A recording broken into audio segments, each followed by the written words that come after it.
Boa tarde, cabeças! Este que vos fala sou eu, Tchê, e está começando o primeiro Café com Tchê, Política e Governo dessa semana. E hoje, abertura justamente da semana, falaremos um pouquinho sobre os assuntos que estarão em pauta aí nos próximos dias.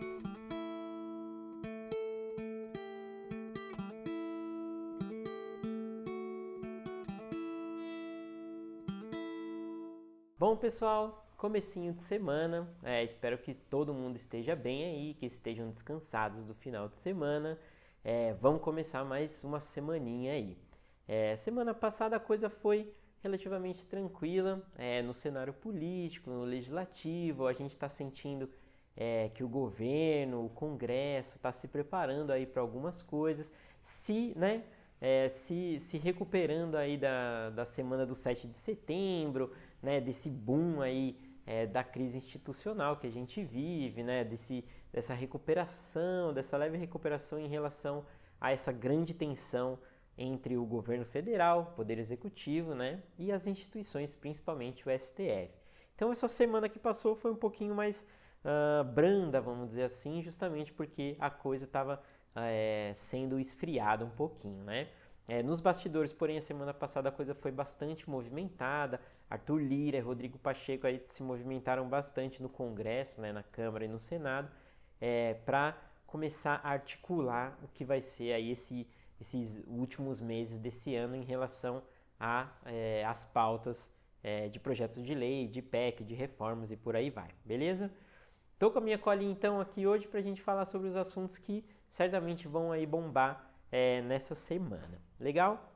Primeiro assunto dessa semana é justamente uma coisa que eu já tenho falado há bastante tempo aqui, que já tem se arrastado e tem causado bastante dor de cabeça para todo mundo, que é a PEC dos precatórios. Bom, semana passada, né, na Comissão de Constituição e Justiça, como eu tinha falado lá atrás e como a gente já previa, foi aprovado o parecer do relator, né? Então, o relator Darcy de Matos apresentou ali o seu parecer e esse parecer foi votado na CCJ e aprovado, né? Essas votações nas comissões elas são protocolares, né? Não significa que se ela fosse rejeitada, por exemplo, o parecer, que a coisa não iria para frente. Ela é mais para entender se a comissão inteira está de acordo com aquele parecer. E isso aconteceu na semana passada. Como toda segunda-feira, o presidente da Câmara, Arthur Lira, ele se reúne ali com a liderança de vários partidos, né, da maioria das bancadas, da maioria das legendas, para definir as pautas dessa semana do Congresso, principalmente do plenário, né? Nas comissões ela já tem uma pauta aí mais trabalhadinha. E aí essa semana o Arthur Lira, hoje, né, vai definir para essa semana, na verdade, o que vai acontecer em relação ao plenário, né? E aí, em relação à PEC dos precatórios, o que acontece? Na Comissão de Constituição e Justiça, na semana passada, ela foi aprovada, como eu falei, porém por um placar muito apertado. Para vocês terem noção, aqui na minha cola, o placar foi de 32 votos a favor dentro da comissão e 26 contra. Ou seja, só 6 votos de diferença. O que isso significa, na verdade? Que a coisa vai ser muito difícil para essa PEC ser aprovada no plenário. Por quê? Porque para ser aprovada no plenário, como eu já expliquei até no episódio da terça didática específica sobre as PECs, então assiste lá quem não assistiu, para que uma PEC seja aprovada na Câmara é necessário 3/5 de todos os votos, ou seja, 308 votos dos 513. Se a gente olhar a votação na comissão, né, esses 32 contra 26, eles não dão 3/5, né? Eles não representariam aí no plenário 3/5, ficaria em torno aí de um pouquinho mais de 50%, sendo que para que a PEC seja aprovada no plenário, seria aí mais ou menos necessário mais de 60%, que são os 3/5, né? Então, o que acontece? O Arthur Lira hoje deve estar lá se reunindo com todas as lideranças para entender se coloca essa PEC já para votação ou não. A questão de colocar para votação, obviamente, tiraria uma dor de cabeça de um monte de gente, porém não é o que o governo quer e também não é o que o próprio Arthur Lira quer, porque ele precisa dessa reforma, tanto ele como o governo federal. Então, o que ele vai buscar é encontrar o melhor momento para que se vote essa PEC, para que eventualmente se tenha mais chance dela ser aprovada. ou se ela não for aprovada, que ela crie aí um ambiente para que alguma outra alternativa para os precatórios seja viável de aprovação. Então, resumo disso tudo é que a gente não consegue dizer se necessariamente Arthur Lira vai querer colocar essa PEC para votação nessa semana, porque talvez, e muito provavelmente, ele espere que o assunto esteja um pouquinho mais maduro para ser votado no plenário. Outra coisa que ele precisa fazer é tentar articular, né, as alianças desse projeto, né? Porque o que ele é ali, o que ele tem sido, assim como o Rodrigo Pacheco no Senado, é meio que, né, a pessoa que faz o intermédio ali entre o governo federal e a casa. Então o que ele vai buscar certamente é tentar encontrar o melhor tempo para fazer as alianças. Se ele achar que as alianças não vão acontecer ao ponto de ter essa aprovação, é muito provável que ele já coloque para votação para encerrar de vez o assunto. Porém, se ele entender que há um ambiente propício para algumas alianças e para que se construa uma base para esses 308 votos, provavelmente ele vai deixar ainda a PEC para algumas semanas mais para frente, para justamente conseguir consolidar essa base. Lembrando que essa é uma reforma importante, lembrando que essa é uma PEC importante dentro da pauta do governo federal, ou seja, enquanto se está focando nisso, se deixa outras coisas de lado, como as reformas que são muito importantes. Então, essa PEC dos precatórios, além de todo o movimento que se faz em relação ao mercado, à economia, né, à expectativa, ao risco e à crise, né, que tem se instalado aqui no Brasil em relação principalmente à responsabilidade fiscal, aos gastos do governo, ao aumento de gastos, por exemplo, com o Auxílio Brasil, novo programa assistencialista do governo, e por aí vai. Então, tudo isso cria um ambiente de muita incerteza, e a PEC dos precatórios ela é um importante passo, seja caindo ou aprovando, para que se pelo menos tenha um pouquinho mais de estabilidade nesse cenário. Beleza? Bom, pessoal, tema 2 dessa segunda-feira que eu escolhi, que provavelmente não, certamente estará em pauta, é novamente a reforma administrativa. Ela vem se enrolando aí bastante, o relator tem se enrolado bastante, ela tá num vai e vem danado aí desde que ela começou a tramitar na comissão especial, mas essa semana parece que a coisa vai andar de vez, né? Na semana passada, o relator, né, como eu já comentei inclusive em outros episódios, ele ficou de alterar o seu parecer. Por quê? Esse parecer, na verdade, seria o terceiro parecer sobre a PEC da reforma administrativa dentro da comissão especial. Então, assim, ele já apresentou um parecer, voltou atrás porque não seria aprovado. Aí foi aprovado de novo, também desistiu, e esse seria o terceiro parecer. Só que o que acontece? Antes mesmo dele protocolar o parecer e apresentar o parecer dele, ele retirou a pedido dele mesmo para que houvesse mais tempo de apresentar um parecer que englobasse aí melhor as diversas demandas. É importante entender que os diversos grupos de pressão, principalmente os grupos que são mais ligados aí à participação trabalhista, sindicatos e por aí vai, eles estão pressionando fortemente, né, o relator para que se construa um texto ali que não vá ofender demais os direitos dos trabalhadores. Como a gente está também em véspera de um ano de eleição, de um ano eleitoral e tudo mais, não é tão simples assim proferir um parecer sobre uma questão tão complexa como a reforma administrativa. Então, o que acontece? Na semana passada ele falou que até sexta-feira iria apresentar o seu voto, mas não fez. De novo, ele falou que ia apresentar o voto até hoje, porque para amanhã, na comissão especial, na agenda da comissão especial, já está específico o dia separado para votação do parecer. Ou seja, ele precisa apresentar esse parecer até hoje, no máximo, né, até amanhã de manhã, para que se possa ter uma ideia do texto e que isso vá para votação amanhã. Caso ele não apresente, né, o parecer até hoje, ou até o comecinho da manhã de amanhã, certamente a votação tem que ser postergada. O que vai acontecer? O Arthur Lira, né, presidente da Câmara, ele já estava querendo colocar essa pauta para votação na quarta-feira, justamente para não atravancar demais a agenda de reformas. Porém, tudo está dependendo aí do parecer do relator e, inclusive, da aprovação na comissão especial. Claro que a gente entende a formatação da comissão especial, entende que ela é mais governista, mais centrão do que necessariamente oposição, porém essa pauta não é totalmente transversal, o entendimento não é equilibrado mesmo na base do governo. Porém, é muito provável que ela seja aprovada, né? O maior problema dela em relação a todas as emendas que têm sido colocadas. Por quê? O projeto de lei é tão complexo e tão controverso que na comissão especial foram propostas diversas emendas da oposição, diversas emendas da base governista e por aí vai, para se chegar a um acordo sobre o tema. Ocorre que um acordo nunca vai existir. Então a maior pressão está sendo em relação a se criar uma estrutura, uma base ali para aprovação de um texto independente de quem ele vai agradar ou desagradar. E isso é muito complicado, né?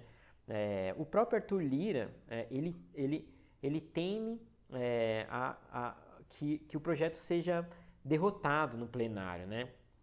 Por isso que, sim, ele gostaria de colocar o parecer, né, a votação para quarta-feira para adiantar a questão das reformas, né, para tentar amenizar aí o sentimento do mercado, né, para que o mercado olhe para o Brasil e entenda que não, reformas importantes estão sendo colocadas em prática, estão sendo aprovadas e isso estabeleça um melhor equilíbrio econômico, né?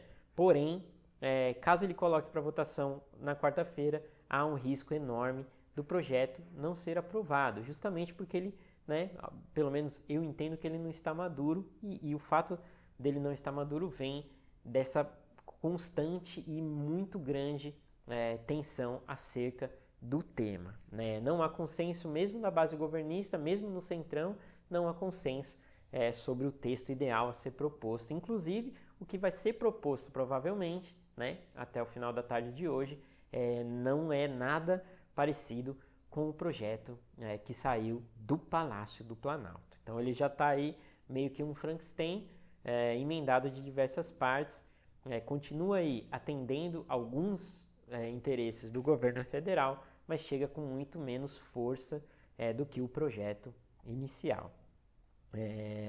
Então é isso, votação na comissão especial é amanhã, estou olhando a colinha, e lembrando que essa já vai ser a quarta versão do parecer do relator. Vamos ver então se até amanhã, até hoje, né, ele apresenta e se essa pauta vai ser colocada aí pelas lideranças e pelo Arthur Lira na agenda dessa semana. Tema 3 que eu separei para vocês aqui é um tema que eu ainda não falei nenhuma vez desde o começo do podcast, que é de extrema relevância, muito importante e vem tomando um pouquinho mais de espaço aí, principalmente depois de algumas declarações recentes aí do presidente da Câmara, o Arthur Lira. O tema que eu estou falando hoje é sobre a regulamentação do mercado de créditos de carbono, né? Existe um projeto dentro da Câmara, inclusive eu vou fazer um episódio específico sobre esse projeto, que é o 528 de 2021 desse ano, de autoria inclusive do deputado Marcelo Ramos, do PL, que também é vice-presidente da Câmara, e esse projeto intenta estabelecer aí o que seria o marco regulatório do carbono no Brasil. Para a gente saber brevemente, vou falar melhor nesse próximo episódio, mas nós não temos ainda um mercado de créditos de carbono estabelecido e regulamentado aqui no Brasil. E isso tem sido uma demanda cada vez mais forte, inclusive da ONU, porque o estabelecimento de mercados de carbono é uma prática que estava incluída lá no protocolo de Kyoto, que o Brasil é signatário, né? Que dentro de determinado período os países signatários do protocolo iriam aí estabelecer e regulamentar os seus mercados de carbono. Beleza? Então, né, recentemente o Arthur Lira, até pressionado por causa da COP, que é aquele encontro que eu já falei em outros episódios também, uma cúpula da ONU focada, né, especificamente em meio ambiente, que vai ocorrer agora em novembro em Glasgow. Então, por causa disso, também se acelerou aí essa pauta em relação ao mercado de carbono. O projeto já foi analisado ali na Comissão de Desenvolvimento Econômico, Indústria, Comércio e Serviços e já teve o seu parecer, né, do relator, já teve o seu voto favorável. Falta ainda ele passar aqui pela Comissão de Meio Ambiente e Desenvolvimento Sustentável, Finanças e Tributação e Constituição e Justiça. E aí uma coisa importante só para a gente falar, o projeto inicial do deputado Marcelo Ramos, ele era um pouquinho, vamos dizer assim, mal construído, né? Desculpa o termo, mas mal construído. Ele não versava de forma bastante eficiente sobre o aspecto técnico do mercado de carbono, né?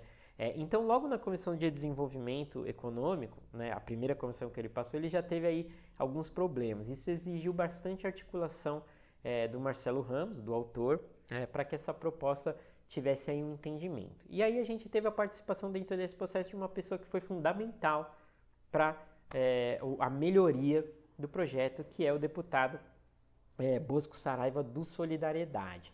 Por quê? O Bosco Saraiva, olhando ali, entendendo que aquele projeto estava um pouquinho falho e ainda tendo a proximidade com diversos grupos ligados à questão de desenvolvimento econômico, de mercado de carbono e por aí vai, no seu parecer apresentou, né, um substitutivo.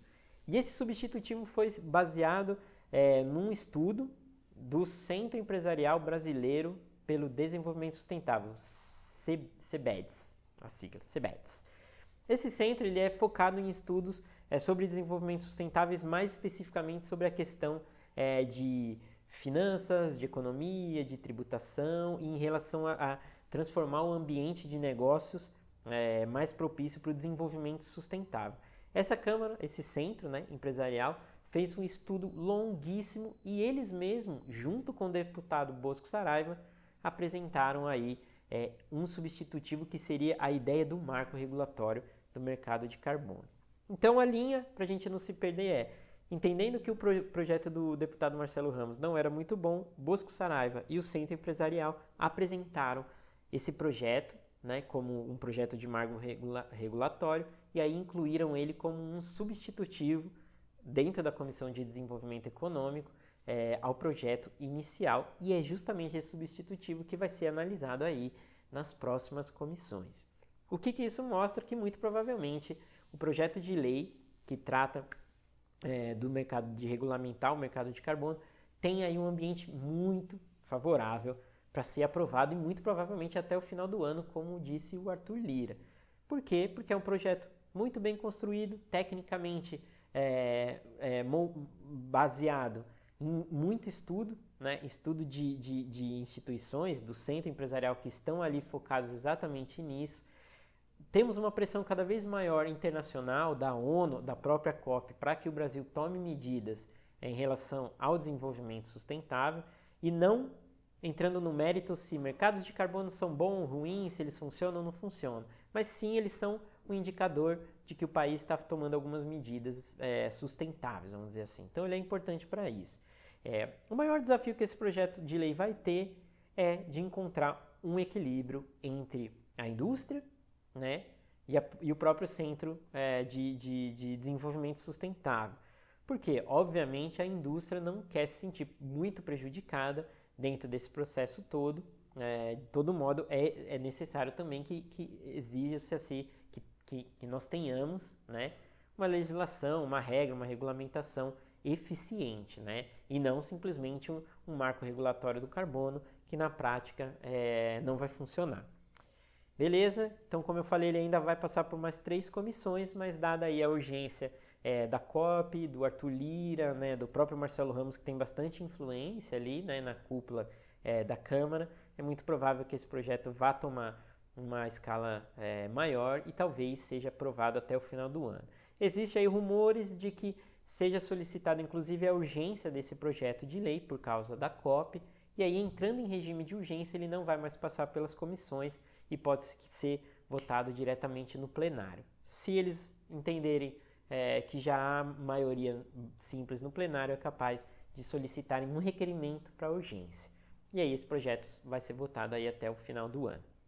Beleza? Quarto tópico que eu selecionei para a gente falar hoje é em relação a um tema que apareceu aí há mais ou menos 2 semanas, né, mas que a gente estava esperando um pouquinho de definição na semana passada em relação à medida provisória 1068 de 2021, que foi editada pelo presidente Jair Bolsonaro. Essa medida provisória, ela é aquela medida provisória que trata dos conteúdos de mídias, né, dos conteúdos digitais e tudo mais. Basicamente, o que ela falava era que as empresas, né, as detentoras aí de mídias, né, de sistemas de grandes mídias como Instagram, o Twitter, WhatsApp, Facebook, por aí vai, que elas não poderiam tirar conteúdos do ar, né?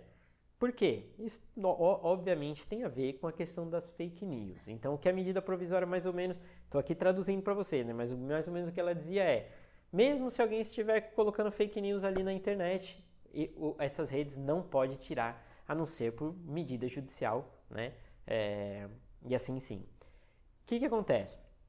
Ela foi enviada, essa medida provisória, do governo federal para o Congresso e assim, por se tratar de uma medida provisória, ela chega diretamente no Senado. Rodrigo Pacheco, então, né, no meio da semana passada, devolveu a medida provisória para o governo federal, dizendo que ela era inconstitucional, né? Então que ela não atendia os preceitos constitucionais e por isso ele nem poderia vingar, nem poderia ir para frente aquela medida provisória.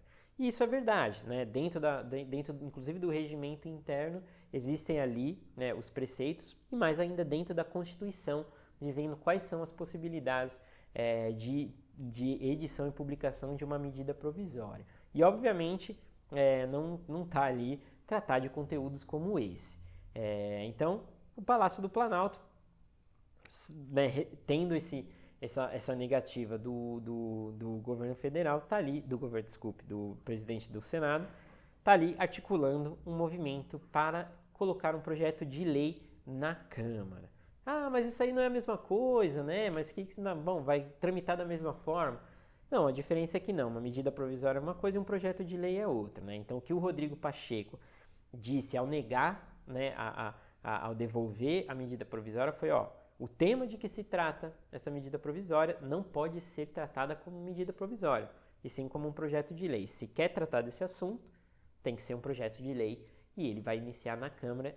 E aí é isso que o Palácio do Planalto tem sinalizado, que vai, né, interpor aí, né, colocar um projeto de lei dentro da Câmara. E aí uma curiosidade é que essa medida provisória foi a 5ª medida provisória na nossa história democrática pós-Constituição de 88 a ser devolvida. Então, desde lá de 1988, nós tivemos 5 medidas provisórias devolvidas, 2 delas já são do presidente Bolsonaro. Ou seja, para vocês entenderem que isso não é uma coisa super corriqueira e que, né, vamos dizer assim, pega mal que um presidente coloque uma medida provisória, edite uma medida provisória e ela seja negada, mostrando aí ou má fé ou um desconhecimento grande do nosso processo legislativo democrático. Beleza? Então, provavelmente aí nos próximos dias o governo federal deve apresentar um projeto de lei sobre os conteúdos de mídia aí, em relação às fake news, que, sinceramente, vai ser mais uma perda de tempo. Muito provavelmente o governo federal, o presidente Jair Bolsonaro, vai sair perdendo em mais uma batalha totalmente desnecessária. E última coisa que eu queria falar aqui para vocês, que não é necessariamente um tema, mas a partir de agora eu vou fazer aí nos episódios de segunda-feira um momento que chama Projetos de Lei Curiosos. Assim, como eu já falei em outros episódios, principalmente lá no começo do podcast, nós temos milhares e milhares de projetos tramitando na Câmara, né? Hoje, em tramitação, está algo em torno de 20 mil projetos de lei. Projetos de lei, PECs, projetos de lei de conversão e por aí vai. 20 mil. Ou seja, a maioria das coisas que eu falo aqui ou que vocês veem na internet ou tudo mais são as coisas mais importantes. Porém, isso daí é a pontinha do iceberg do nosso processo legislativo. E dentro do nosso processo legislativo sempre tem coisas muito curiosas, se não forem excêntricas, exóticas ou, né, engraçadas. E aí eu separei um projeto de lei para falar hoje e toda semana eu vou falar sobre um projeto curioso para a gente conhecer. E o primeiro que eu selecionei foi o projeto de lei 1236 de 2020 do deputado do PSDB, Alexandre Frota. Ele mesmo, Alexandre Frota, super conhecido aí, amado e odiado, Alexandre Frota. Por que esse projeto é curioso? Vamos lá. Vou falar a ementa do projeto de lei para vocês já entenderem por si só como a coisa é, no mínimo, curiosa. Diz ali a ementa do projeto do Alexandre Frota. Determina que as academias de musculação, crossfit, treinamento funcional e outros tipos de treinamentos análogos exibam placas, cartazes ou banners sobre os malefícios causados por anabolizantes e outros esteroides. Bom, é no mínimo muito engraçado se você pensar que um cara, todo bombado que já assumiu que utilizava bastante esteroide lá atrás, agora esteja encampando uma campanha para informação dos malefícios dos anabolizantes e esteroides. Curioso, mas que bom que ele está tomando essa iniciativa aí, mas é um projeto bastante curioso. Beleza? Bom, pessoal, esse foi mais um Café com Tchê Política e Governo. Abrimos a semana então comentando sobre os principais temas e amanhã teremos a nossa terça didática, na qual irei falar sobre lobby e advocacy. Agradeço muito a atenção e até amanhã.